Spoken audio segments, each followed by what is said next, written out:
16 that I'm doing on November 29th, a Tuesday. What's going on? How are you? I am okay. In case you were wondering, I got a little, I've been fighting off this cough for like 2 fucking weeks. Who's kidding who, right? And I was fighting it off and it was getting worse. And Nia kept going, why don't you take some medicine? Why don't you take some of this Mucinex? Right? Holy shit. Fucking my hat's off to anybody that can get fucking drunk off of that stuff. Jesus Christ. That's like peppermint schnapps times fucking 20. It really is. Mucinex is like schnapps on steroids. It's just, one of the, the others have these dumb challenges like the mannequin challenge. I don't understand. What is the challenge? Just hold still as somebody pans around the room. That's a fucking challenge. How the fuck did we go from faking a lunar landing? Faking out the whole fucking Russians. And they got so freaked out that they went on a hissy fit for the next fucking 30 years before they finally went broke, right? In the early 90s. Because we accepted the challenge of the faking of the lunar land. Maybe we even got there. The lunar landing challenge. Now we're fucking, the mannequin. Oh, planking. Yeah, I lay face down and somebody takes a picture of me. Oh, dude, that's epic. Jesus Christ. I don't understand. You know what it is? Is these fucking goddamn cunts. Young people these days, no offense, right? God bless you. They fucking spend their whole lives with these fucking virtual reality goddamn things on their head. They're playing video games. They don't have any skills.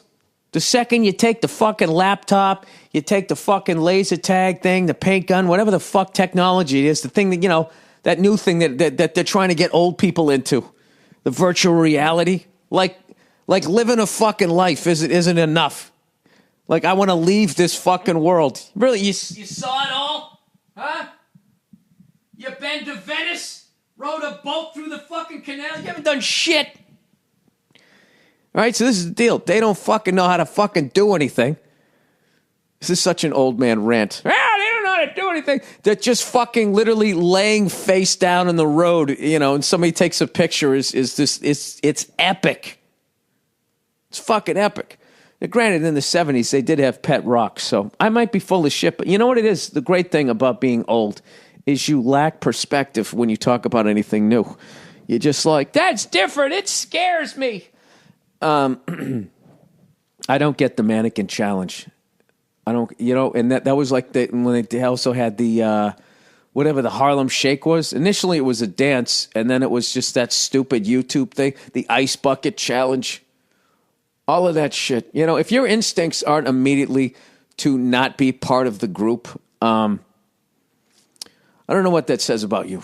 I don't know what it says about me that I immediately ice bucket. Oh, everybody's doing it? Well, then fuck it, I'm not doing it. Oh, antisocial, sick, freckled-headed, bald cunt. What's wrong with you today? Hang on a second. Ricola. Yeah, so I've been fighting this fucking thing off. I have a bad feeling it might be this cigar that I got. That there's something in there, some sort of bacteria, because I was fine, and then I smoked with Verzi on his birthday, and then I smoked with Bobby Kelly at fucking Comics Come Home, back-to-back nights, and then I just had this fucking cough. It's not like you inhale the goddamn things. It's not like I smoke one every fucking day. I smoke one like once every 2 weeks. Oh, they've been on a little bit of a bender, okay? So anyway, Sunday night, it's been a good 15 days since I smoked. All right, I'll smoke another one. Went down with my buddy. We watched the Broncos-Chiefs game. Arguably the greatest Sunday night football game ever. I lost track of how many fucking lead changes there were. And I wasn't drinking. I haven't drank since Thanksgiving. I kind of bottomed out Thanksgiving, right? I had a great Thanksgiving, by the way. Great fucking Thanksgiving. We ended up, did I talk about that already? I think I already did. Maybe I didn't. I don't remember. Oh, I started talking. I hadn't gone to it yet. That's right. That's what it was. Listen to this shit. We went to somebody else's for Thanksgiving, and everything was fucking delicious. Every side was fucking, not only delicious, it was a home run. It's the best Thanksgiving I've had since I've been a kid when I ate at my parents' house. my mother cooks, so it just automatically tastes right because that's the only Thanksgiving you know. Right? But once you move out, you're eating other people's food, and no matter what, it's always a little bit different. It's not quite the same. You get that feeling of, fuck, it's over. I have to pay rent now. I'm going to get old. Right? I'm going to be that person. What happened to him? And then I fucking die and blah, blah, blah, blah, blah, and all that bullshit, right? So anyways, we had a great fucking Thanksgiving, and I had this fucking bottle of bourbon that I brought. That was my responsibility. Where the fuck is my phone? I got to give this thing a shout out, man. And you know how they say you can't judge a book by its fucking cover? I actually judged this bottle just by how cool the fucking bottle looked. So let me scroll through it was called Angels and something or other. By the way, it rained like a motherfucker out here, and I have water collecting up on my roof again. Fucking cunts. It's unbelievable. It's just not even right. So I got to get the third fucking people out here to see if they know how to fix it. Ah, goddamn it. I thought I took a picture of it. Nah, I got to find it. Hang on a second. I'm going to hit pause. I'll hit pause. All right, I found it. Angel's Envy. It's a Kentucky bourbon. God damn it, was that delicious. And me and two other people, we finished the bottle. And I don't know. I got to my last one, and I was just like, you know what? I think it's time for me to shut it down. Every once in a while, the drinking just gets a little bit too fucking far, and then I just shut it down. So I walked away. Cold turkey! Thanksgiving night, cold turkey. I fucking walked away from it. And, I'm not going to lie to you. I miss it.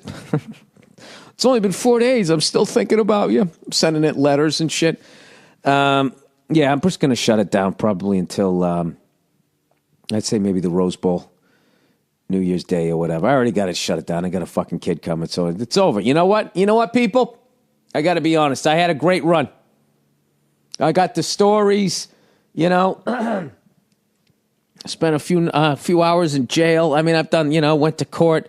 I had the whole, had to apologize to people. I had a very full experience with alcohol. Talked to some chicks that were way out of my league. I did it. I had the whole thing, Stayed on the outskirts of bar fights to make sure that I didn't get pummeled.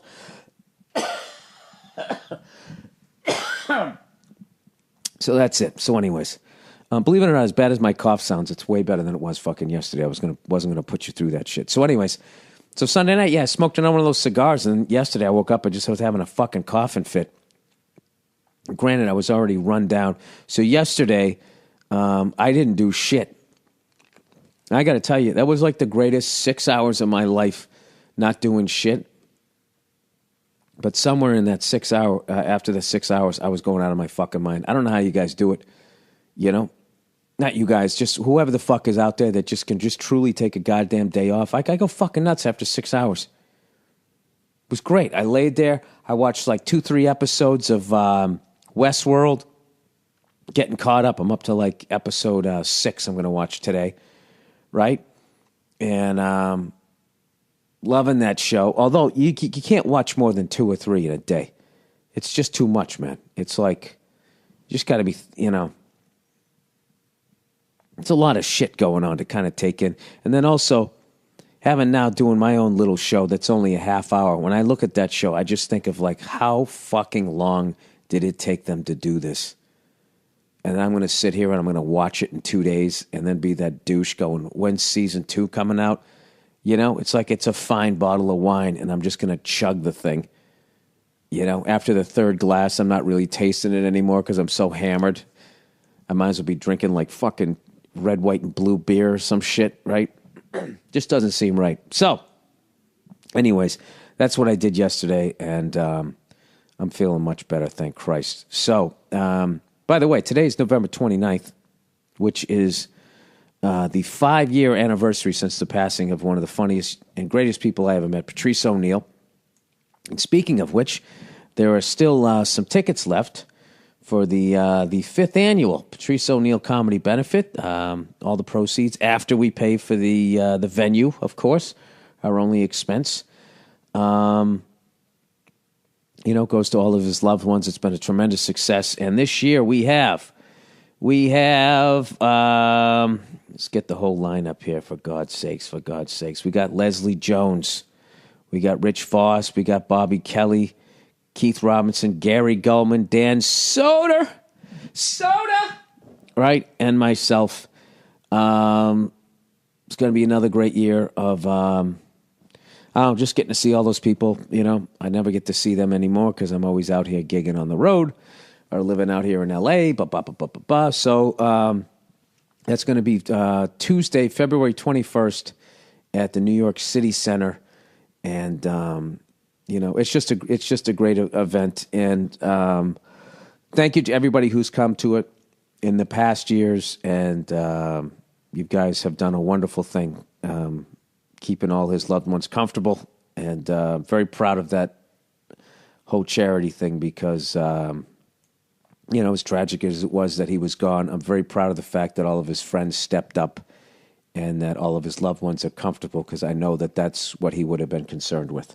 So, with that, I'm actually doing another benefit. For those of you who can't make it to New York City, if you're in the L.A. area and you would like to...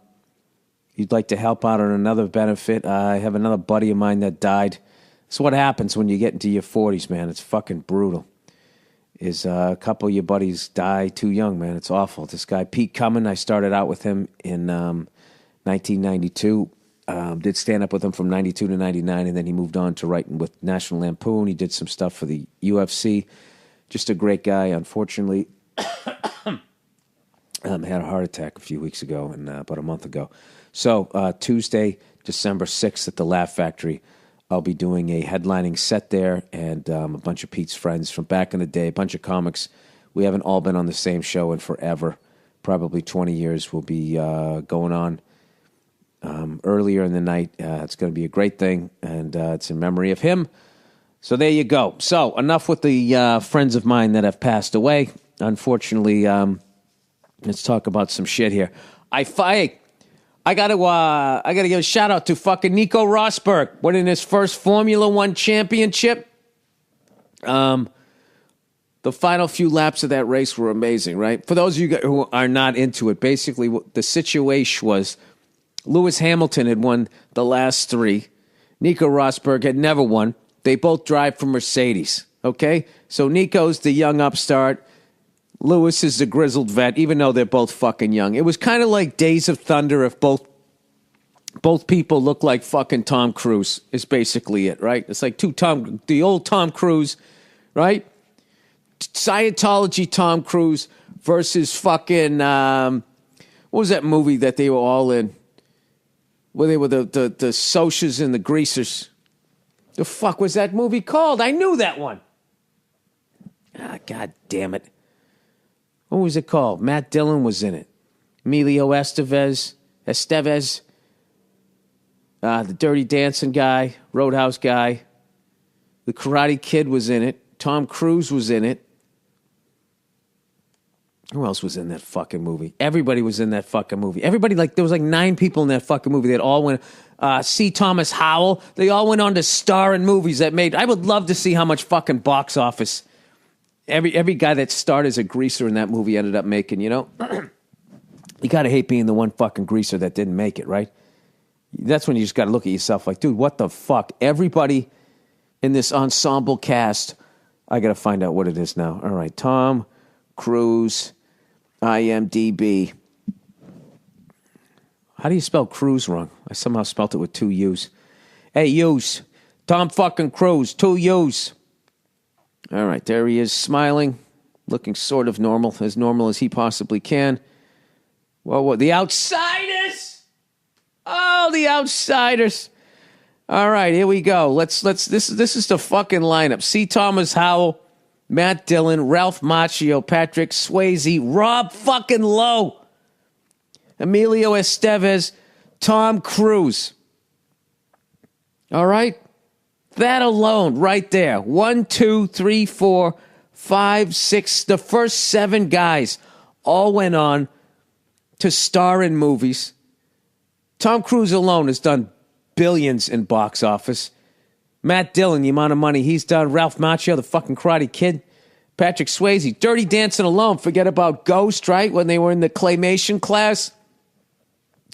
And he comes up behind her and they go, oh, all the time of my life. Whoopi Goldberg grabbing your tits. I swear. Emilio Estevez, right? He was in Stakeout. He was in fucking The Breakfast Club. He was in the cowboy movies, right? He played Billy the Kid. Yeah, come on. You know how all these fucking people are. And you got a guy like Glenn Withrow. The fuck happened to him? Diane Lane, she was in Leif Garrett. Jesus Christ, he sold a bunch of albums. Tom Waits was in that fucking movie. Then there was a William Smith who played the store clerk. He went by William. If he went by Will, could have been a whole different story. So anyways, I don't even know what the fuck I'm talking. Oh yeah, so Nico Rosberg, right? So here's the deal. The way the points worked out was Lewis Hamilton had to win the fucking race, provided Nico didn't crash. All right, if Nico was going to finish the race, Lewis had to win the race, and Nico had to become in fourth place or worse, and then Lewis would have won his fourth in a row. Okay? There's been a lot of three-peating out there. 4. Not nobody. Who the fuck does 4 in a row? You never see that shit, right? So it comes down to all Nico had to do was finish in third place, and no matter what Lewis Hamilton did, the shit was over. So you get down to like 5 fucking laps to go. Nico Rosberg, he's in third place. He's a fucking lunatic. He passes, I think it was a Red Bull car, and all the guys, I love the guys who announce it. They're always so fucking, like whenever there's a pass, oh, God. They're always doing that shit. It's like, dude, do you have money in that car? Is that your son in there? I mean, half the reason we're watching this shit is to see him crash. It's like watching hockey. Half of it's to watch the game. The other half is to watch somebody beat the fuck out of somebody. I want to see somebody spin around a little bit. I want to see a fender. Bender! Right? So, anyways, so it gets down to the last 5 laps. Nico goes around whoever the fuck was in second place. Hulkenberg or fucking one of those other guys. Or Timo Nikkonen. Timo Solani. I don't know any of the other drivers yet. It's my first year watching it, right? He fucking passes the guy. Now he's in second place. So now Lewis is like, what the fuck? So Lewis Hamilton starts slowing down, trying to let the third and fourth place cars catch up, which they're doing. All right? Now, they're a fucking team.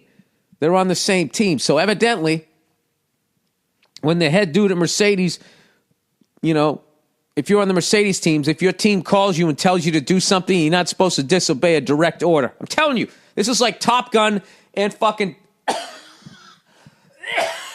Days of Thunder. Sorry. It's just a little touch of Ebola, people, right? So they give Lewis a direct order going, Lewis, you got to drive faster here. Come on, we want to win this race. And Lewis just says back into the radio on TV, he basically said, well, I'm still in first place and I'm comfortable with my current position. Basically meaning like, I'm not going to drive any fucking faster, and I'm good enough that even if Nico's right on my ass, I know he's not going to try to go around me, risking crashing, because he's got it. So for the last 5 fucking laps, you are just on the edge of your fucking seat, like, is this guy in third place going to go around Nico Rosberg? He didn't. Lewis Hamilton disobeyed a direct order. I believe Robert Duvall came out in the end and started screaming at somebody. I can't remember, but it was kind of funny. Like, whenever they're both on the podium, which was almost every race this year, Nico and Lewis wouldn't even look at each other. It was fucking like, oh my God, I'm not even talking to you right now. I'm not even talking to you right now. Like, it was that whole fucking energy. So when Nico wins the thing, they actually shook hands, and there was some fucking clown interviewing him going, oh, I kind of blocked the shot. Can you guys do that again? It was great. And then they just sort of begrudgingly shook hands or whatever. And the guy just goes, oh, that's great. It's all good again, or something like that. It's like, dude, it's very far from all good again. So I believe the season starts up again either the end of March or the beginning of April. And I jumped on this year after they raced in Monaco, and I had a great time fucking watching it. I actually started to think of the sheer amount of fucking money it must cost to have a goddamn to run a Formula One team. I can't imagine how much fucking money. You got to ship that car around the fucking world like 9 times. And you know you got a couple of other cars you got to bring with it. It's got to cost you $1 billion. It has to. Does it, Bill? Have you ever tried to ship even your fucking Prius to Connecticut? No. So then you really don't know how much it costs. All right, you got me. Whatever. I know it's got to cost a lot of fucking money there, right? So, anyways, anybody watch Ohio State, Michigan? I know this is kind of old games, but I don't give a fuck. Did you guys watch that? It's one of the best games I've seen between those two in a long fucking time. And Michigan just kept fucking up when they got the ball. They had the goddamn game won. Did you notice how what's-his-face there? For whatever reason, I can never remember their last name. The fucking coach of Michigan. Jim Harbaugh. Did you notice he was wearing the Woody Hayes glasses? I actually had a theory that if they won, he was going to take the glasses off on their fucking logo on the 50-yard line and stomp on them. You know, like after Jewish people get married, they step on the fucking glass. He was going to do that with the fucking his Woody Hayes glasses. And I love that he called out the referee and all that shit. You know, I'm not saying I 100% agreed with them and all that shit, but, you know, I thought they got the call right on that first down. I stood up, dude. When I saw live action, I was like, he didn't get it! He didn't get it! And then I saw, fuck, he got it. I thought he got it. Anyways, but all my Michigan buddies, they were all texting me that was a home job and all this type of shit. So who do you like, guys? It's probably going to be Alabama, right? That had an easy time with fucking Auburn. You see the kicker for Auburn? He grew up in an Alabama family, Roll Tide family, and Alabama didn't give him a scholarship, so he goes to fucking Auburn now, and his grandfather calls him Turncoat. Fucking lunatics down there, right? Scary Danielson, the whole game keeps going. He goes, Turncoat, kicking it for 3. I don't even think this podcast is remotely funny, but maybe you're just laughing at me coughing up a fucking lung here. Anyway, so it's going to be Alabama Crimson Tide, and I'm going to say it's going to be Ohio State for the championship. And here's old Billy Redface, having only watched about 15 college games this year, having never played beyond the 3rd grade level. This is my prediction. All right, organized anyways. I played enough pickup football. For the first time I ever threw out my back was playing fucking football. And it's never been the same, you know? No, it's not the first time. First time was when that kid put me in the figure 4 leg lock in 4th grade, outdoor recess. That's the first time I threw it out. The next time was playing football. And then the third time was another wrestling thing. I tried to lift my younger brother up over my head like Tony Atlas. And the upper third of my spine folded, it felt like. And, you know, that's given me problems ever since then, you know? It's probably why I lean on the mic stand. Anyways, plowing ahead here. I think it's going to be fucking Ohio State, Alabama. Obviously, I'm picking the number 1 and 2 teams. And I think Alabama beats Ohio State this time simply because I thought Ohio State had a lot of problems with that defense there in Michigan. And I think Alabama's defense is even better, and Alabama's offense is not going to make the fucking mistakes that Michigan's offense made. You know, you don't watch an Alabama team and they fumble a fucking snap on the 1-yard line. They just don't do shit like that. You know what I mean? Because what's his face? Nick Saban, that lunatic, he probably fucking waterboard you. How angry a dude. You know, that guy makes me feel good about my anger. When I see that guy, I was joking about this. I did Jeff Cesario's podcast, and we were fucking joking about my favorite fucking thing to do is to watch Alabama going in like down by 7 at halftime. I love when the halftime reporter comes up and starts talking to Nick Saban, and the look of fucking anger on his face. All he wants to do is go in the locker room and call everybody's mother a cunt that's wearing his uniform, right? But he's got to sit there and talk to some chick on the sideline going like, so why do you think it is you're down by 8? And he has to just sit there. You know, he just wants to slap the wig right off her fucking head, but he doesn't do it. He doesn't do it. He sits there with this fucking, I don't know what it is on his head. You know? He makes Donald Trump look like fucking Fabio. I'm trying to think of somebody who has good hair. Who the fuck even has good hair? And you never even know anymore. right? Everybody goes around. They get the troops from the back, peeling, but the potatoes get put right up on the front line now. Isn't that what they do? And everybody goes swimming and nobody knows what's going on, right? I tell you, it takes a real man like myself to walk around looking like Charlie Brown. I'm telling you, a redheaded Charlie Brown. Anyways, let's read some advertising here for this week, everybody. Let's see what we got here on the docket. How about those Bruins finally winning a game, right? Second I start watching them, they go into a 3-game fucking skid. Just let you know what a big, you cannot put a price on what Zdeno Chara brings to this Boston Bruin defense. All right, Framebridge. All right, if you previously listened to this show, you've heard me talk about Framebridge. Hey, relax, okay? Some people fast forward through these things. They make it super easy and affordable to custom frame your favorite things. You got a nice dick pic? They got the frame for you. From art and prints and posters to the photos on your phone, their expert team handcrafts each custom frame here in the U.S. Handcrafts it.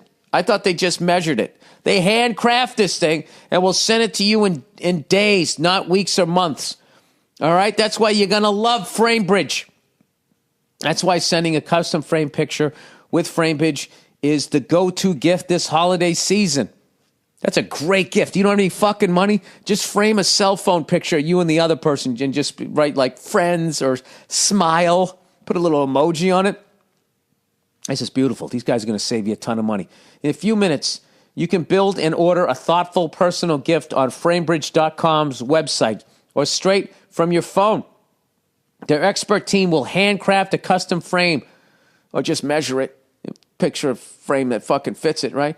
For your picture, and we'll deliver it straight to you or someone on your list. And the best part, Framebridge starts at just $39 and shipping is free. In a few minutes, you can create a meaningful custom gift for everyone on your list. A picture of your sibling for you. You know what you guys got to do for Christmas? Just take a selfie of yourself and then send it to Framebridge and get a handcrafted photo and just, send it to everybody. My gift to all of you this holiday season is a picture of me. This way, even though when I'm not there, I can always be there. All right, pick the perfect frame at Framebridge.com. You can preview your item in all their frame styles, then upload a picture. You can even frame an Instagram photo. The talent experts at Framebridge will print and frame your item and ship it straight to you or your loved one. Your gift arrives in days, completely ready to hang, and includes a handwritten gift note. Let Framebridge help you win the holidays with a thoughtful gift that's easy. Right now, all you got to do is go to Framebridge.com and use the promo code Burr. You'll save 15% off your first order. And remember, place your orders by December 18th to ensure delivery by Christmas. That's promo code Burr. Holiday deadline is December 18th. Okay, next up on the docket. On It, Joe Rogan's company. On It has a new product. It's called emulsified MCT oil. The fuck is that? MCT oil is one of the fastest sources of clean fuel for the body and the brain. It's one of the best ways to power up your performance or kickstart a weight management program. You gotta want it! There are lots of MCT oil brands out there. I didn't know that. But there's none like emulsified MCT oil from On It.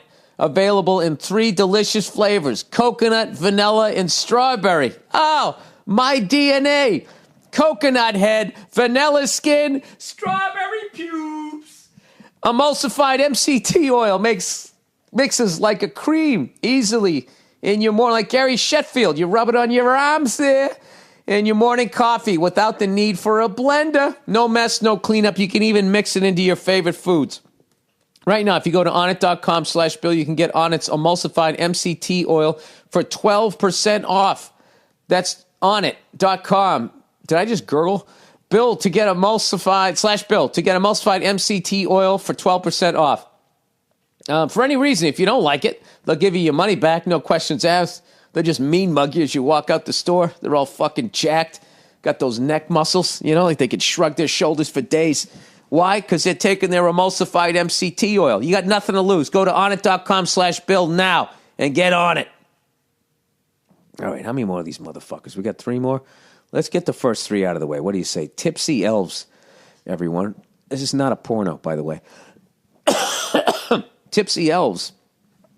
Have you ever wanted to take advantage of an elf, but it wasn't drunk enough? Welcome to Tipsy Elves, everyone. Everyone needs an ugly Christmas sweater this time of year. If you want bragging rights for the most talked about sweater at your Christmas parties, listen up. Talk about your Tipsy Elves sweater and other products you saw on this website.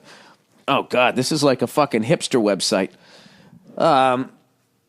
Oh, that's just great. That's so bad, it's good. Tipsy Elves has hundreds of Christmas sweaters, designs that are nothing like you've seen before. They're not for the faint of heart. Check out the all-new 2016 sweaters. You won't find them anywhere else. Tipsy Elves sweaters are all about fun, but are serious on quality and construction. When you're shopping for your ugly sweater, check out the other holiday and collegiate attire for yourself or as a gift, like adult onesies. What is that, feet pajamas with like a dick hole cut out? Huh? You got like a fucking, what do they call that when the chick's at the truck stop and it's just the hole? And the guy sticks a glory hole. You got a glory hole in the front, you know? They're made out of wood.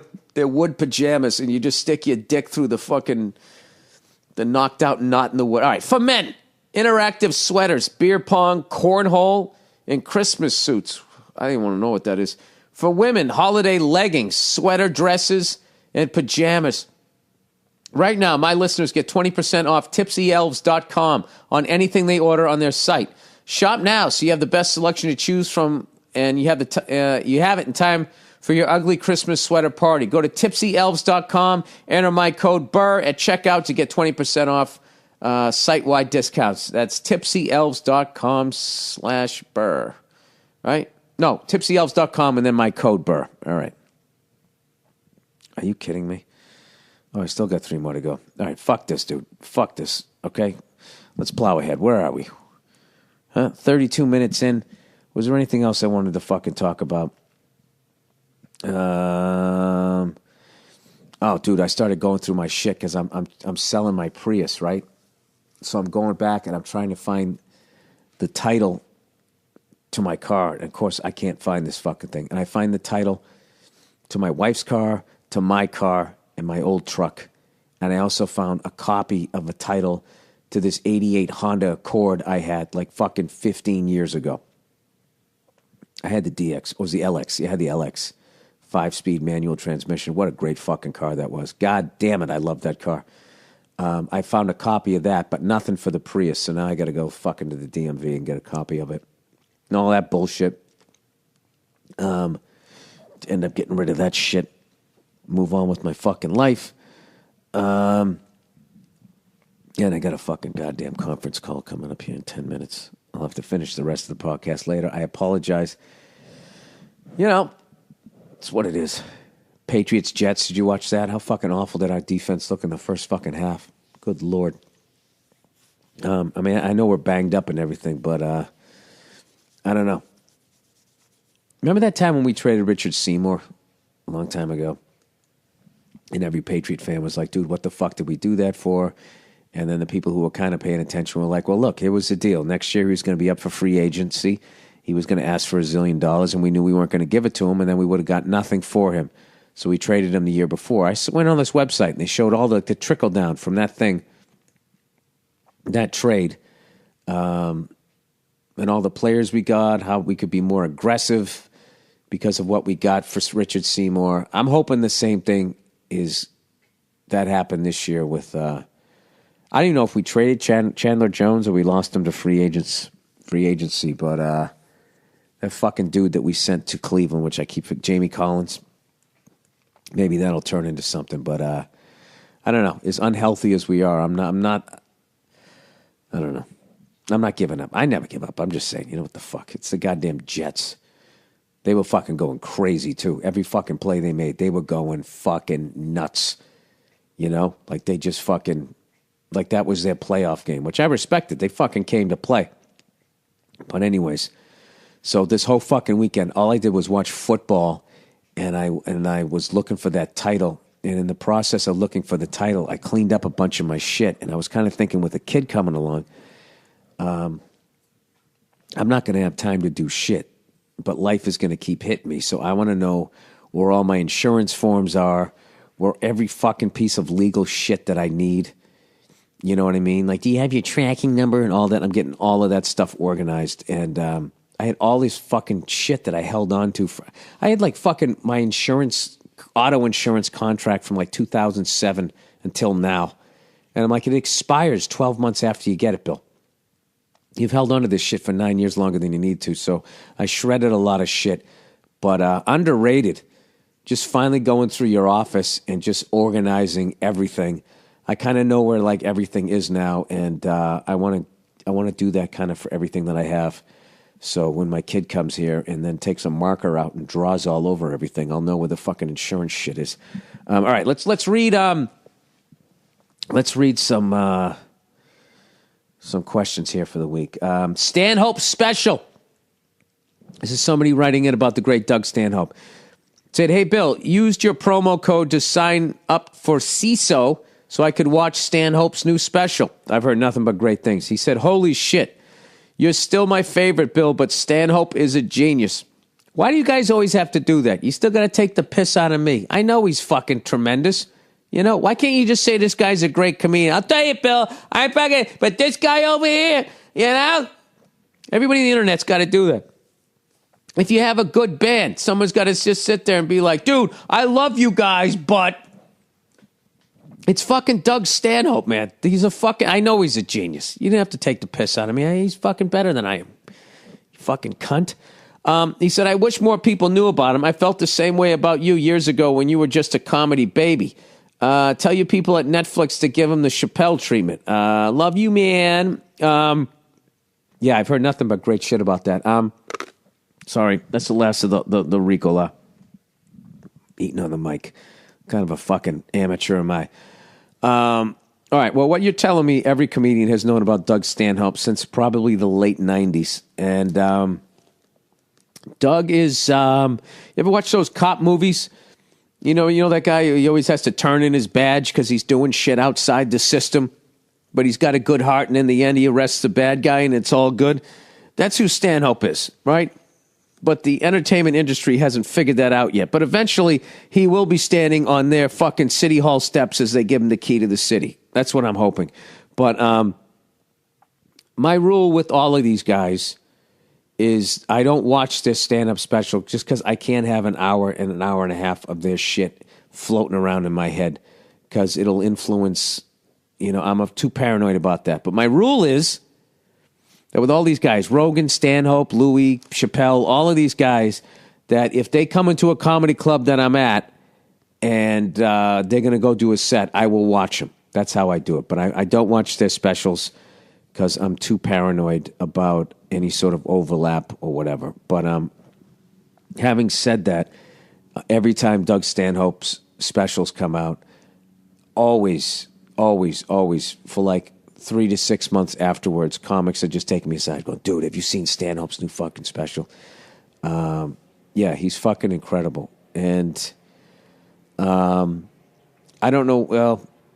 I don't know why, what it is about comics like that they just, I don't know, the industry just won't give the same. You know what it is at the end of the day? If you ever have a question about an artist you like, just imagine Doug Stanhope on TV trying to sell you Ritz crackers. Okay? How long could he talk about those crackers before they would have a major fucking problem? I think that's what it comes down to. All right?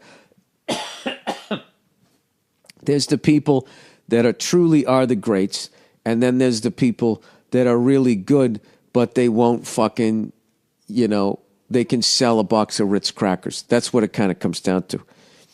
And Doug Stanhope is one of those fucking guys. It's what makes him great.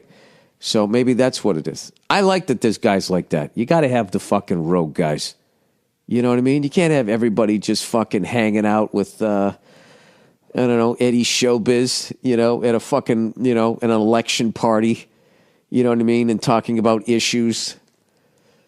Hi, I'm fucking Sam Cakes, and I'm here to talk about the fucking, the slaughter of baby seals and all of that, that mainstream, like, step off your private jet, take the time to give a fuck for 20 minutes before you get back to yelling at your personal assistant. There's that level of connecting with people. And then there's what Stanhope does, where he fucking goes where they're at. That guy has literally played, I would say, let's say there's 10,000 comedy clubs in this country. He's played at least 9,998 of them. That fucking guy has played, as much as I've done a bunch of that guy has been fucking everywhere. And that's why he's as good as he is. That and his work ethic, he's fucking prolific. He's one of my favorites of all time. So I wish I knew what the name of the special was. Maybe I can go to I'll look that up. You know what? I got to hit pause. I got this fucking conference call. I'll be right back. And I'll also have the name of the special. What do you think about that? And this will be like an eighth of a second in your life. Just like those fucking millennials with their virtual reality glasses. What's that over there? Whoa, I fucking hate that commercial where the kids are sitting there freaking the fuck out like they don't realize that it's not a real world. And then the greedy corporate cunts, then what do they got to do? They got to have the old curmudgeon guy like me, actually older than me. And then, what do you kids do? And then he puts it on. And then, of course, he's completely enamored, right? And now he's going to be into the shit. Get the fuck out of here. Fuck those glasses. I swear to God, man. Like, the amount of people that are going to get mugged while they have those fucking things on in public. Because I'll tell you right now, these fucking kids are so goddamn stupid. They'll wear one of those on a city bus and just fucking have it on there. You know what I mean? It's like walking into one of those little fucking baskets with one Cobra in there, and you stick your head in with your virtual reality glasses, and you can't see the snake anymore because you're in fucking Middle Earth. Oh, the old man's coming out of me this week. All right, hang on a second. All right, and I'm back.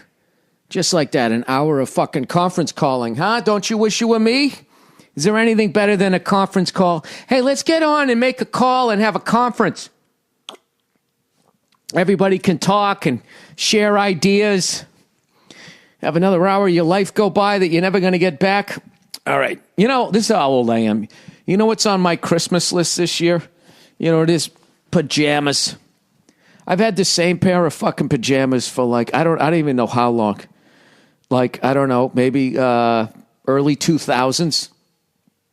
I'm trying to think of all the shit that I've watched on TV and these jams, and they've just had it. It's fucking over. And I've actually dropped, not even the hint, I just demanded. And when you get to be my age, because no one gives a shit about you anymore, you can't ask for something for Christmas. You got to make demands with a touch of a threat. Okay? I'm just saying, okay? Just put this out there. It would be in everybody's best interest if I got some new pajamas this Christmas. That's all I'm saying, okay, huh? You like where you're living? You like this food? There better be some jams under the fucking tree there. Anyways, and then no matter what, then you end up being wrong. I had a fucking argument with my wife this week about the way she fucking, stacks up the dishes in the sink. You know what I mean? I don't know if your wife does this shit, but there'll be a pot sitting in the fucking sink, and then they have a plate, right?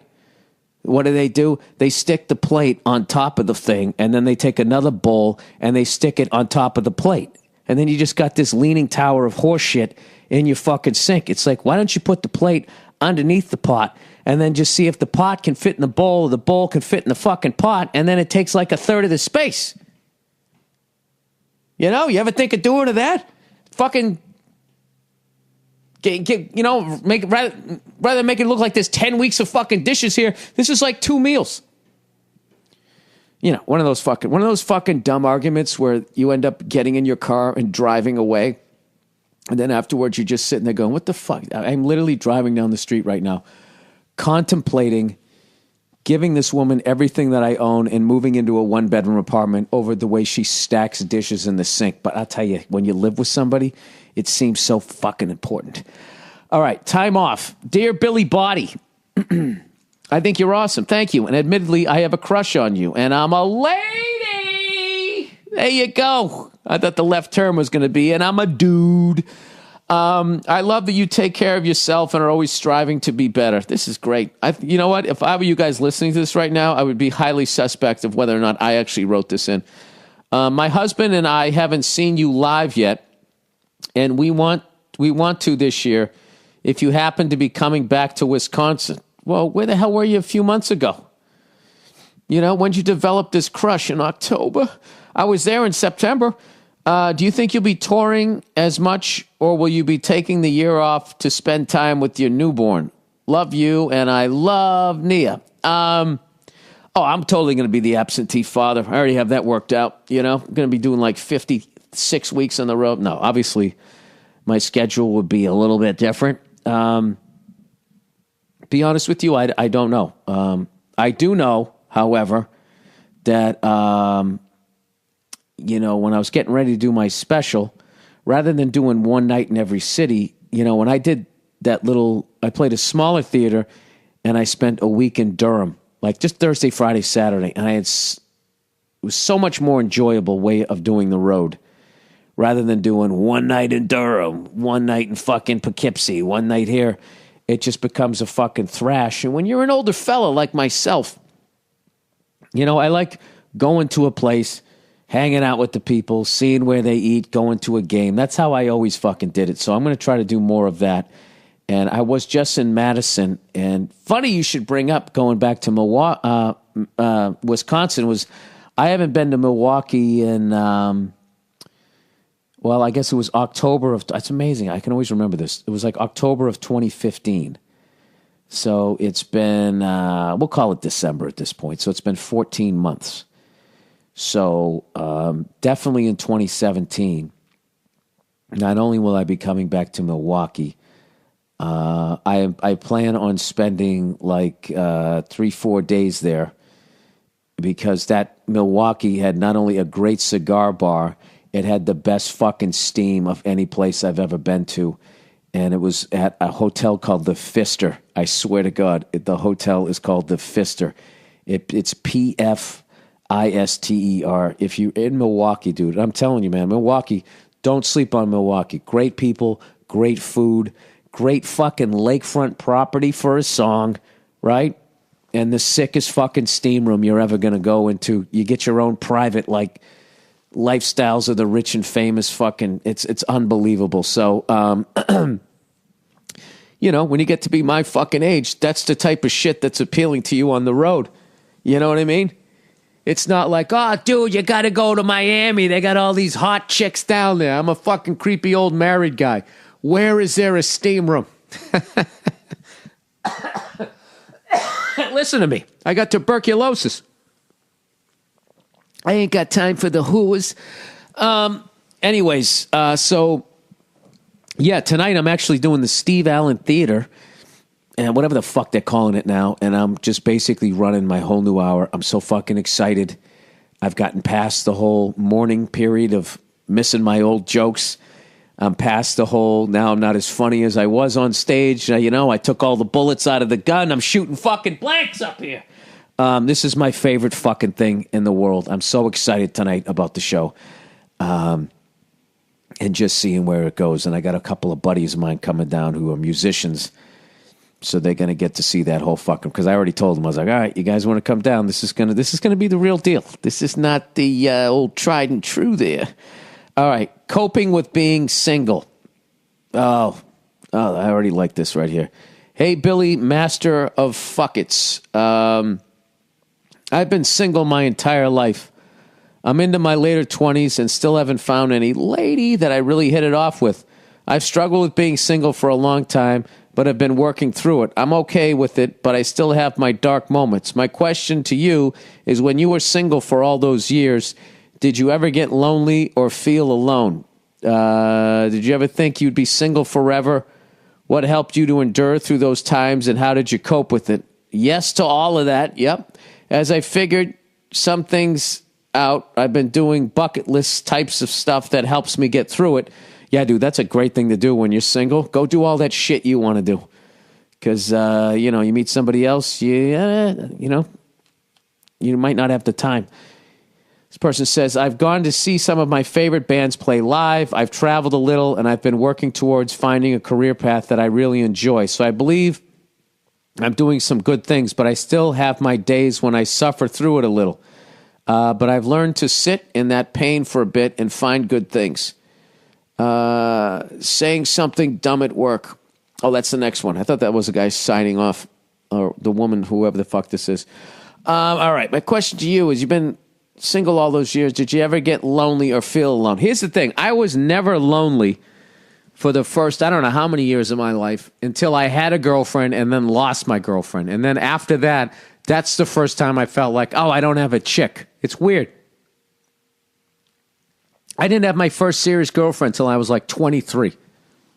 Something like that. 22, 23 years old.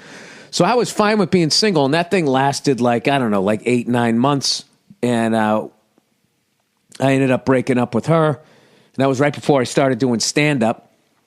And I remember the first 6 weeks of being like, fuck, how long is it going to take for me to get over this person? And it's weird, man. Like, getting over a person, it's like quitting the booze. It's a habit. They're a habit. You know what I mean? Oh, I always call them at this time. Then you got to fill up those fucking times. But you just can't fill them up. You kind of got to go through the morning of them not being there anymore. And then you start filling them up with other stuff. But like, dude, I think travel, seeing bands and everything. The great thing is, dude, the fact that or lady, the fact that you're single and you feel alone is a very healthy thing. You know what I mean? Now, if you were totally fucking single and you didn't feel lonely at all, well, I guess maybe you're just a fucking someone who doesn't want to be with anybody. That could also be good. As long as you're not out killing people. You know what I mean? As long as you don't feel the need to hunt. As long as you're not feeling that, and as long as you're all right with whatever it is you're doing, then you should be fine. Dude, you're in your fucking late 20s, dude. Trust me. Someday you're going to be married. You're going to have a fucking kid coming like I got right now, and you all of a sudden, all your drum videos, you're thinking, I got to get rid of those. I got to get rid of all this shit. I got to get rid of all of this stuff. And there's this feeling that I'm having right now of, will I ever play drums again? But fortunately, I married the coolest woman ever, so I just was able to sit down with her. This might help you. If you're afraid to get in a relationship because you feel like you're going to lose all of this stuff, you just let the person you're with know what's important. I already said to my wife, I said, listen, here's the deal. Like once a week, okay? You pick a day once a week when this kid is not sleeping through the night, and you can just go somewhere, get a massage, or just go someplace and fucking sleep. Or I'll take the kid and go drive around. I'll let you sleep for fucking hours and hours, whatever the hell it is, okay? All you got to do is let me keep playing drums, taking drum lessons and that shit. That'll be my spa thing, because I don't really need to sleep because I'm a fucking lunatic. And also, I'll still get to do the road twice a month, and, I'll use that time to sleep. I'll do my shows at night, and then I'll go right to the hotel, and I will sleep till the fucking cats come home, the cows come, whatever the fucking animal is. And then I'll come back recharged. You know what I mean? But we make sure that we kind of work that stuff out with each other. So if you're afraid to get in a relationship, just know that there's cool people out there. As long as you, I don't know. You never hear me say this, but women in general are pretty cool if you just tell them what the fucking deal is. But I have issues with women. So even as I said that, just picturing how many women just went like, oh my God, yes! That annoyed me, even though they're agreeing with me. It's weird. I got a lot of fucking issues. So, yeah, I definitely I felt like I was never going to meet the one. I felt like there was something wrong with me and all of this type of shit. Just know this. Every one of your friends that's in a relationship is secretly envious of you, even if they're with the right person. That's how much fucking work it is. Every once in a while, I look at fucking, I'll look at a playboy like Joe DeRosa, and I'll be like, God damn it, man. What the fuck did he's got? He's living the life, But then, you come home and your wife makes some fucking cookies. You're like, oh, this is pretty cool too. All right. Saying something dumb at work. So I'm saying to this person, you're fine, dude. You're in your late 20s. The same way that you have goals with your career and bucket list stuff, you should have some goals about the kind of person that you want to be with. Like women have to actually do shit like that. Women actually sit down and think about the kind of guys don't do that. We just sort of ping pong around. I'll stick my fucking dick in that. We're idiots. But if you actually, get a little Bill Belichick, see what's missing, from your half, see what you're looking for. What do you want? Do you want a woman that wants kids? Do you want a woman that can cook? Are you traditional? Do you want a career woman? Like, what do you want? You know, I can tell you right now, if you want a woman that can cook, we'll actually sit down and cook. Woo! I'll tell you right now. That's like, I don't know. You know, like every I don't know how many years they have that 1983 draft. Like, women's do not be cooking anymore. All this feminism shit. It's really a sad thing, but men have, you know, it's our fault because we didn't put a value on it. Christ, I'm out there busting my ass. You're in here pickling cucumbers, right? We just gave them shit. Making a meal for somebody is one of the nicest things you could ever do, you know? But what happened, huh? We talked shit. We didn't give them fucking respect them. Now look at them. They don't want to cook or be mothers. They're out there running around willy-nilly wearing pantsuits, running for president of the United States. I mean, that's a man job. I'm kidding. You know the funniest fucking thing ever is how sick you have to want to be president. The fact that Hillary Clinton is depressed right now, that she didn't get a job where she was going to have to put her head on the pillow every night knowing she just made a decision that bombs were just dropped and possibly landed on somebody's baby. And she's depressed that she didn't get that fucking job. It's unbelievable. What do you think her pajamas look like? She definitely has the fucking guy ones, right? Like the flannel ones. Wearing the pantsuits. I like the pantsuits. I don't know why everybody gave a shit about it. I always liked Rhoda, you know? Rhoda, Mary Tyler Moore, they fucking filled those things out, you know, walking around with your little bunsies up against that rayon. All right, say something dumb at work. Saying something dumb at work. Okay, what do we got here? Fuck. You guys mind if I just do the last bit of... You know what? That's a cunty move. I'll read this and then I'll do the advertising. Hey, Bill, longtime fan, probably listened to you too much. Once again, you start with the compliment, then you give me the old fucking shank to the kidney. Longtime fan, probably listened to you too much. All right, too much. When it's too much, that's two O's. All right? All right. Here's my problem. I was at work party. I think you mean at a work party, talking to my colleagues. I work as an RN in an ICU. Okay, that's a registered nurse in an intensive care unit. Huh? I have some nurses in my family. We have a new to our unit hired joining us, but she's worked as a nurse for 25 years already. My friend said she's joining my rotation. I say out loud in my typical Bill Burr inflection, "Oh, Jesus. No, how geez, another old broad on our line there." Several colleagues heard this, and now every day is some new twist on my comment. Some chirping is fine, but half the unit is over 50. I don't want some joke comment to haunt me for years, Bill. How do I get this to go away? Thanks. I would just say it with them. I wouldn't back off it. I would just keep doing the Archie Bunker. Oh, geez, another old broad on our line there.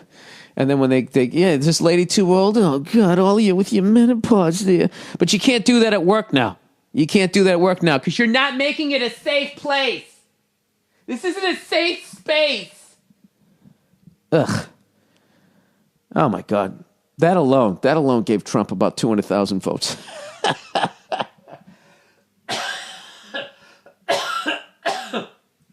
Fucking adults saying you're not making this a safe space. I just fucking... Did they all have a meeting and they came up with that fucking horrific... What was the second choice? I just don't understand that.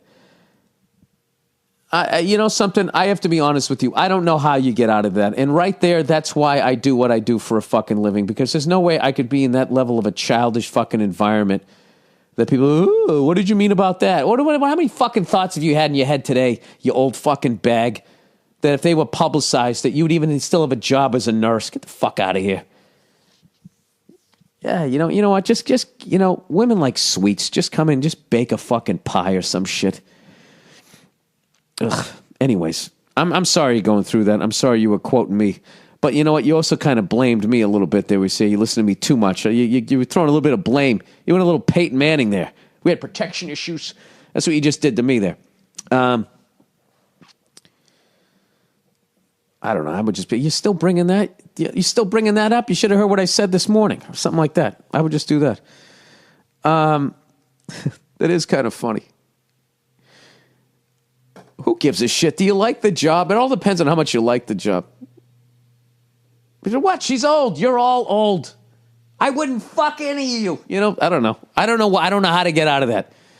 If anybody has any suggestions, tweet it at me and I'll fucking retweet it. Maybe this person follows me on Twitter and can help them out. Would it help if I know if you were a man or a woman? I have no idea. All right, Dollar Shave Club. I'm guessing a man.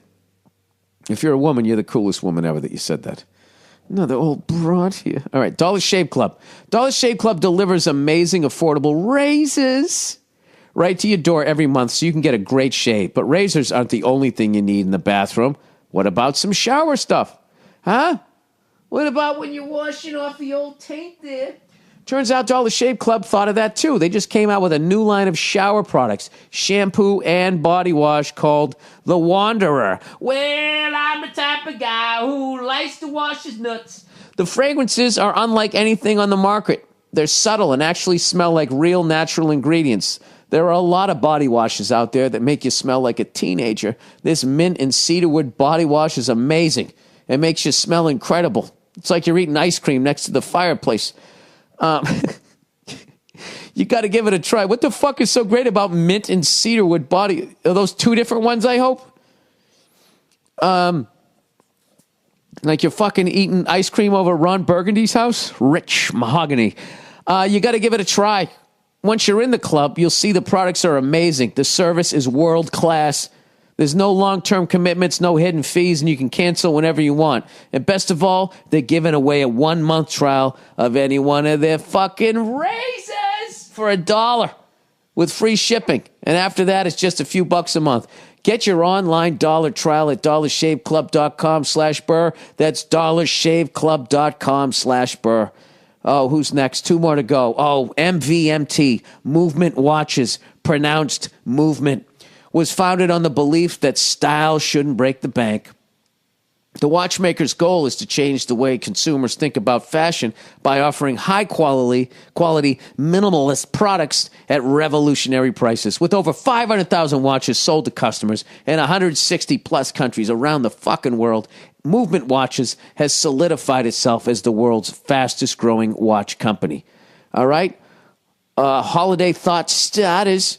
Please be conversational. Choose one and make this your own. All right, I'm going to choose this one. We get it. Fuckos. Holiday shopping can be fucking hard. This is me making my own. I just say fucking Boston accent. But thanks to Movement Watches, all that gift-giving horseshit anxiety can disappear with the press of the button. These watches make the perfect purchase for just about any person in your life, guy or girl. And remember, they just start at $95. You know what?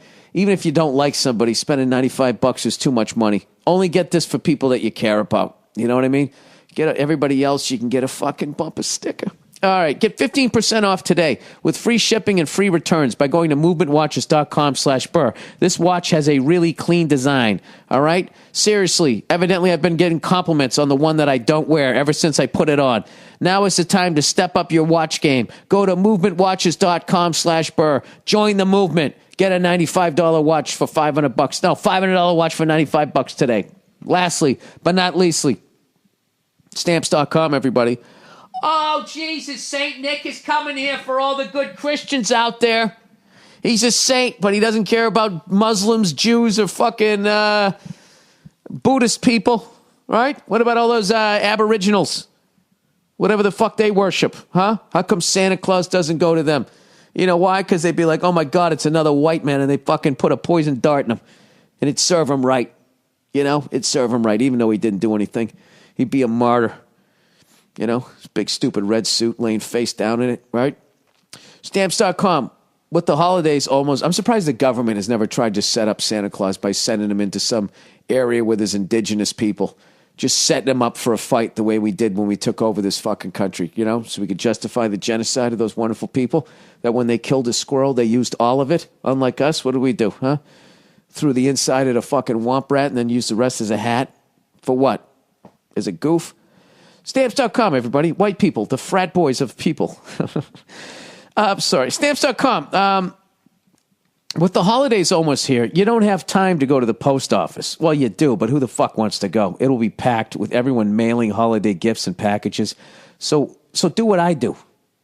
Do what I do. Use Stamps.com instead. With Stamps.com, you can avoid all the hassle, man, of going to the post office during the busy holiday season.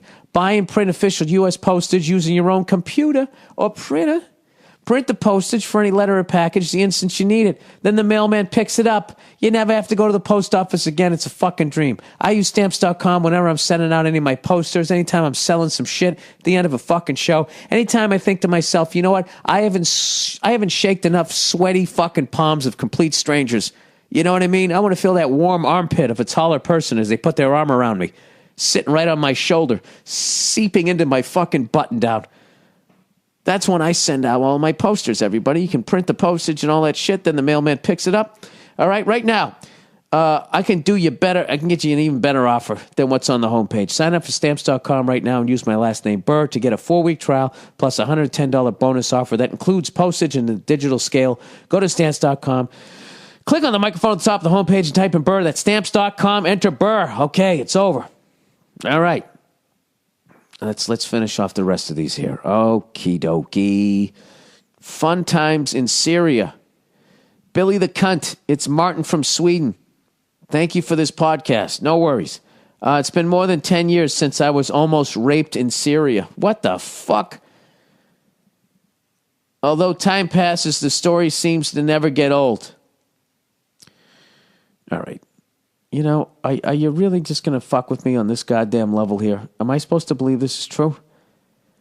How time flies. It's like you're looking back fondly on this. This is weird. I was 17 when me and my class went on a school trip to Syria. Puts in parentheses, Middle East. Go fuck yourself. Jesus, I know I'm American. I know where Syria is. All right, one day all of my classmates were out snorkeling. I stayed in the hostel bed because I had a fever. 2 aspirins later, I found myself out looking for my class in sauna-like temperatures with a foolish mindset. My blonde, blue-eyed nature figured the aspirin had cured my fever, so I was in quite good spirits for about 7 miles of searching for the other Swedes. This is creeping me out. Now the fever was kicking back in at this point, and I'd given up my endeavors of snorkeling. I didn't know where I was or how to get back to my hostel. At that moment, a taxi pulled over and the driver asked if I wanted to get a lift. I said I didn't have any money to offer, but he insisted that no money was needed for the ride. Oh, Jesus is right, yes. High fever and good amounts of gullibility led me to step into the cab, and off we went. Hi, welcome to Syria, the taxi guy said. You are very beautiful. I didn't want to be rude, so I said thanks back at him. Then he asked me if I liked women. Sure, I replied. Then he asked if I liked big women. Sure, I said. He said, you like big because same with your dick. He said. What? At this point, I regretted getting to the, what the fuck? You like big because same with your dick, he said. Okay, I thought this was a woman, so it's a guy, and now this dude... Oh, Jesus, here we go. At this point, I regret getting to the taxi very much in the moment after he was reaching for my package while he was driving. Oh, dude, were you in the front seat? That's when you got to do, what was that fucking Schwarzenegger movie where he gets on the plane with that guy and he pretends to tie his shoe and he comes up with the elbow of death and drives the spine of his nose into his brain and then puts his little fucking... Tommy Bahama hat over his face, and he goes, don't disturb him. He's dead tired. That's what you needed to do. Was that raw deal? I think you needed to go raw deal there. Anyways, I say no stop. I said, but the taxi driver was very persistent. He wondered why he couldn't touch my penis like I owed him the right to do so. I was feeling extremely vulnerable, being a teenager foreigner and having a high fever and all. I shouted at him to stop the car, but he kept on going. Dude, you got to start going Dave the Hammer Schultz here, right? You got to start swinging, man. But he kept on going. I thought about jumping out of the car, but it was going way too fast. I also didn't want to start a fight and risk crashing the car. Ah, Jesus. At some point, dude, you got to pick your poison. Did it have airbags? Pictures of Taliban rapecades with Pulp Fiction gimp suits and gag balls was entering my mind as the taxi car continued to drive on without any intent to pull over. This is really happening. Oh, my Lord, I thought to myself. Luckily, we came to a traffic light and I managed to get out of the car and on the pavement. I started running when I heard him screaming at me, "1 Syrian pound, mister." Oh, God, now you got to get paid for you got to pay him for molesting you? I got over the experience pretty soon, and it have not affected my life to any extent. No fucking way. People sometimes want me to tell the almost rape story and give impressions of the taxi driver. I can't help to think how unfunny it would be if I were a girl almost getting raped in Syria. Yeah, but you're a guy, so it's fucking... Everything that happens to a guy is hilarious. Nobody gives a shit. My question to you is, why is this story kind of funny if it happened to men, but awful in every way if it happened to a woman? Your thoughts on that after you go fuck yourself. P.S. Say hi to lovely Nia. This is why it's funny. Because you're able to fight him off. It's a guy with an accent grabbing your dick. When you tell the story, "Oh, my friend, just like your dick, beep, beep," right? It's just hilarious. I remember one night we were down the Comedy Cellar and we were all telling stories about getting molested as kids, and it was one of the funniest nights I've ever had. It was so fucking cathartic, and we were just crying, laughing. And I remember all the comics were, I don't know, had a different upbringing. We're looking at it like it was fucked up, but it was fucking hilarious to me. And if you told me this story, I would be laughing my ass off. Still knowing that you probably have some sort of fucking issue. It all depends. If that was the first person that ever touched you, if no girl ever gave you a hand job, the fact that it was the first guy that ever did it, his hairy fucking hand coming over, that could possibly fuck you up. But, if you had a little bit of sexual activity, maybe it doesn't. It's kind of like, if you're a relief pitcher and you got some saves under your belt, you let up a home run. Yeah, give me another fucking ball. But if that's your first fucking pitch, that could fuck with you. Why is it not funny when it happens to a woman? It's the same reason why it's like watching a guy get punched in the head is fucking funny. If he was like talking shit, it's fucking funny. You know what I mean? But kids, women, animals, there's just never anything funny about watching them get abused. But there's just something hilarious about guys. I would say the reason why you get having your dick grabbed and getting molested is funny is the same reason why the Three Stooges is funny. Imagine the Three Stooges if it was women, grabbing each other by the hair and slapping each other in the face. Maybe that'd be a little funny. I don't know. It's just like a guy thing. We like slapstick, and there's just something funny about him grabbing your fuck stick in some car, and then he charged you 1 Syrian pound. What it really comes down to is I imagine being gay is not accepted even remotely in Syria. So this guy thought all right, even if this doesn't go down, or if it does go down, this story leaves this country and goes back to Sweden. So in the way, I'm going to say the cab driver was the victim and not you, and stop being so selfish. No, I'm fucking with you. I'm sorry that happened to you. What are you going to do? I mean, you were kind of asking for it because you were on cold medication. I'm going to blame the victim here. Well, what were you wearing? I don't know, dude. That's one of the more, I want to say that's one of the more fucked up stories I've ever heard. But yeah, that just goes into that file. I've heard enough of those ones. Yeah, that's why it's not funny. So I would actually say that you are fucked up. There's no way you're not fucked up because that happened to you.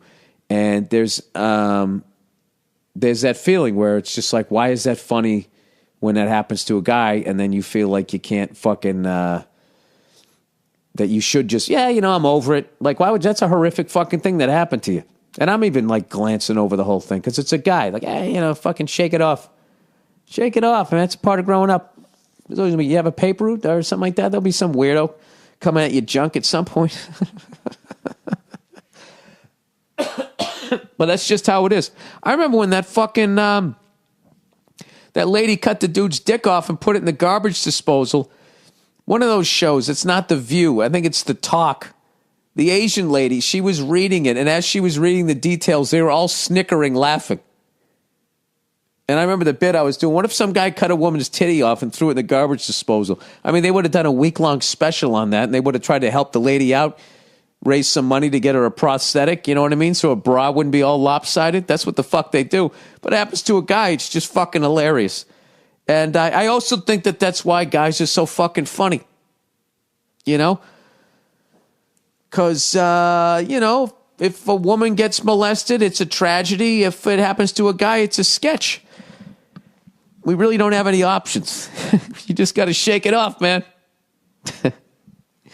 Having said all that, dude, I'm sorry that happened to you. I'm sure you're emotionally fucked up about it, but I would love to hear that story one time because I want to hear you imitating the guy. And then listen to everybody interrupting. So wait, how fast were you going, dude? You couldn't jump out of the car? He's grabbing your dick.